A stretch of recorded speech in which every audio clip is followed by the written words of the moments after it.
Hello, good afternoon everyone. Ayan. Wala po tayong kwentong bibi for today. Ang kwento natin ngayon ay ang mga tagak. Ayan, silang dalawa.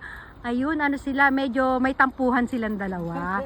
Oh, kasi itong si lalaki, may napupusuan siya. Ayun oh, yung medyo ano siya, parang siyang hybrid na tagak. Kasi may pagka-gray. May halo siyang gray na konti. Hindi ko alam kung tagak din ba ang tawag dyan.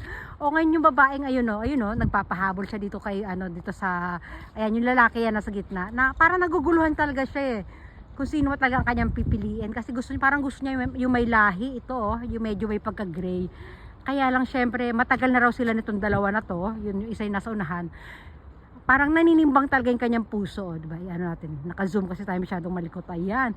Pero subaybayan natin kung anong magiging kanilang kabanata or saan magtatapos ang kanilang pag-iibigan. Itong si lalaki, kung dito ba siya kay yung hybrid na may pagka-gray o doon sa pure white na yon, di ba? Abangan na lang natin kanilang mga lahi. Naubo ako, pasensya na. Ayan, basta hindi na natin i-edit yan.